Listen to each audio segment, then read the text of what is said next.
Nights in Rodante by Nicholas Sparks. Chapter 1. 3 years earlier, on a warm November morning in 1999, Adrian Willis had returned to the inn and at first glance had thought it unchanged, as if the small inn were impervious to sun and sand and salted mist. The porch had been freshly painted and shiny black shutters sandwiched rectangular white curtained windows on both floors like offset piano keys. The cedar siding was the color of dusty snow. On either side of the building, sea oats waved a greeting, and sand formed a curving dune that changed imperceptibly. On either side of the building, sea oats waved a greeting, and sand formed a curving dune that changed imperceptibly with each passing day as individual grains shifted from one spot to the next. With the sun hovering among the clouds, the air had a luminescent quality as though particles of light were suspended in the haze. And for a moment, Adrian felt she'd traveled back in time. But looking closer, she gradually began to notice changes that cosmetic work couldn't hide. Decay at the corners of the windows, lines of rust along the roof water stains near the gutters. The inn seemed to be winding down, and though she knew there was nothing she could do to change it, Adrian remembered closing her eyes as if to magically blink it back to what it had once been.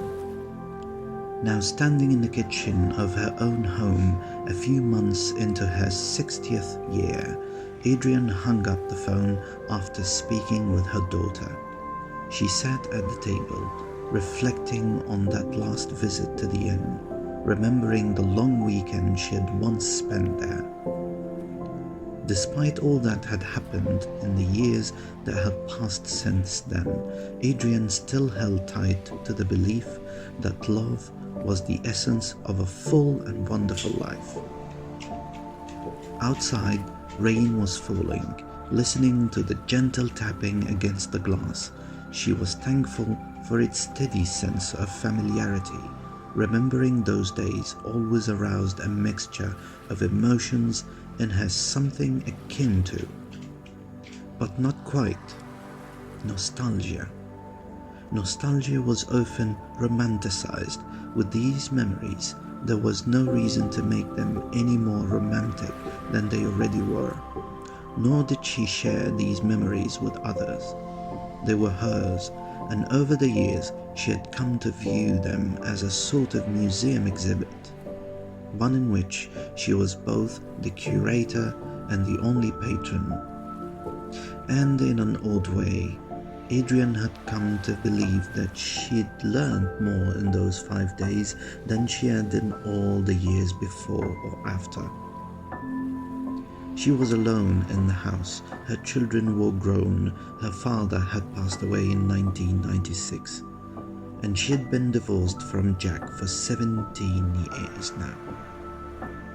Though her sons sometimes urged her to find someone to spend her remaining years with, Adrian had no desire to do so. It wasn't that she was weary of men. On the contrary, even now, she occasionally found her eyes drawn to younger men in the supermarket. Since they were sometimes only a few years older than her own children, she was curious about what they would think if they noticed her staring at them. Would they dismiss her out of hand, or would they smile back at her, finding her interest charming? She wasn't sure, nor did she know if it was possible for them to look past the graying hair and wrinkles and see the woman she used to be. Not that she regretted being older. People nowadays talked incessantly about the glories of youth, but Adrian had no desire to be young again. Middle-aged, maybe, but not young. True, she missed some things, bounding up the stairs, carrying more than one bag of groceries at a time, or having the energy to keep up with the grandchildren as they raced around the yard. But she'd gladly exchanged them for the experiences she had had, and those came only with age. It was the fact that she could look back on life and realize she wouldn't have changed much at all that made sleep come easy these days.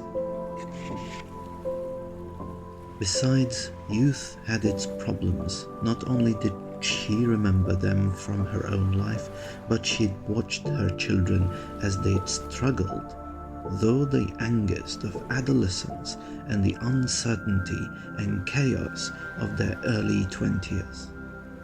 Even though two of them were now in their 30th, and one was almost there, she sometimes wondered when motherhood would become less than a full-time job. Matt was 32, Amanda was 31, and Dan had just turned 29. They'd all gone to college, and she was proud of that, since there had been a time when she wasn't sure any of them would. They were honest, kind, self-sufficient, and for the most part, that was all she'd ever wanted for them. Matt worked as an accountant. Dan was a sportscaster on the evening news out in Greenville, and both were married with families of their own. When they'd come over for Thanksgiving, she'd remembered sitting off the side and watching them scurry after their children, feeling strangely satisfied at the way everything had turned out for her sons. As always, things were a little more complicated for her daughter. The kids were 14, 13, and 11 when Jack moved out of the house, and each child had dealt with the divorce in a different way. Matt and Dan took out their aggression on athletic fields and by occasionally acting up in school, but Amanda had been the most affected. As the middle child sandwiched between brothers, she'd always been the most sensitive, and as a teenager she'd needed her father in the house, if only to distract from the worried stares of her mother. She began dressing in what Adrian considered rags, hung with a crowd that stayed out late, and swore she was deeply in love with at least a dozen different boys over the next couple of years. After school, she spent hours in her room listening to music that made the walls vibrate, ignoring her mother's calls for dinner. There were periods when she would barely speak to her mother or brothers for days. It took a few years, but Amanda had eventually found her way, settling into a life that felt strangely similar to what Adrian once had. She met Brent in college, and they married after graduation and had 2 kids in the first few years of marriage. Like many young couples, they struggled financially, but Brent was prudent in a way that Jack never had been. As soon as their first child was born, he bought life insurance as a precaution, though neither expected that they would need it for a long, long time. They were wrong. Brent had been gone for 8 months now, the victim of a virulent strain of testicular cancer. Adrian had watched Amanda sink into a deep depression, and yesterday afternoon, when she dropped off the grandchildren after spending some time with them, she found the drapes at their house drawn, the porch light still on, and Amanda sitting in the living room in her bathrobe with the same vacant expression she'd worn on the day of the funeral.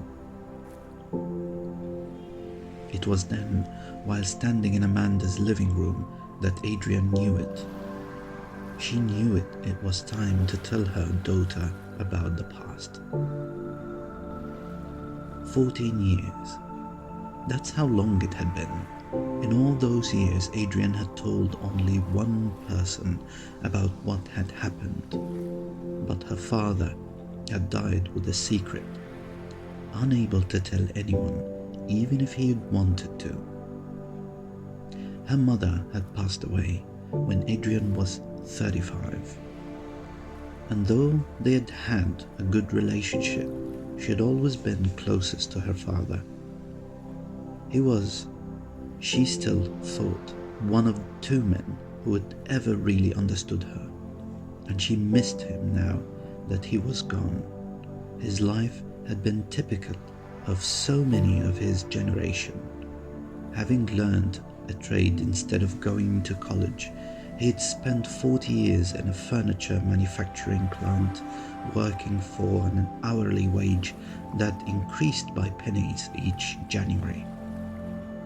He wore fedoras even during the warm summer months, carried his lunch in a box with a squeaky hinges, and left the house promptly at 6:45 every morning to walk the mile and a half to work. In the evenings after dinner, he wore a cardigan, sweater and long-sleeved shirt. His wrinkled pants lent in a disheveled air to his appearance that grew more pronounced as the years wore on.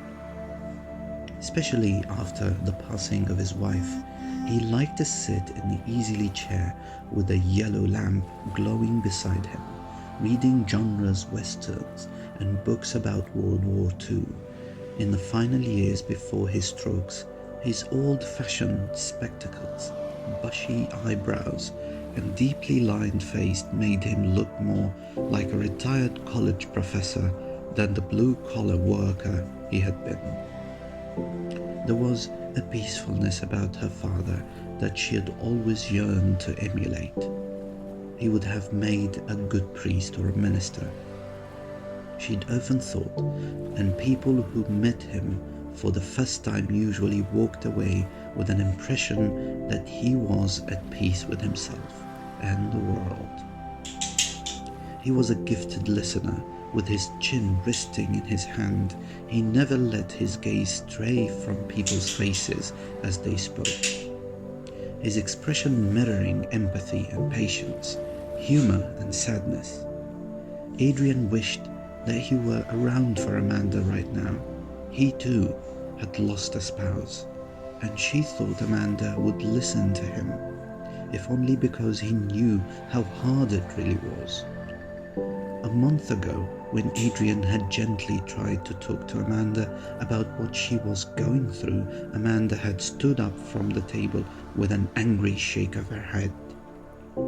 "This isn't you and Dad," she had said. "You two couldn't work out your problems, so you divorced. But I loved Brent.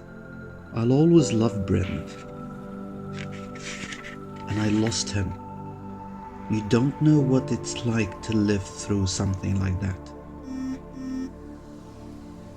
Adrian had said nothing, but when Amanda left the room, Adrian had lowered her head and whispered a single word: Rodante.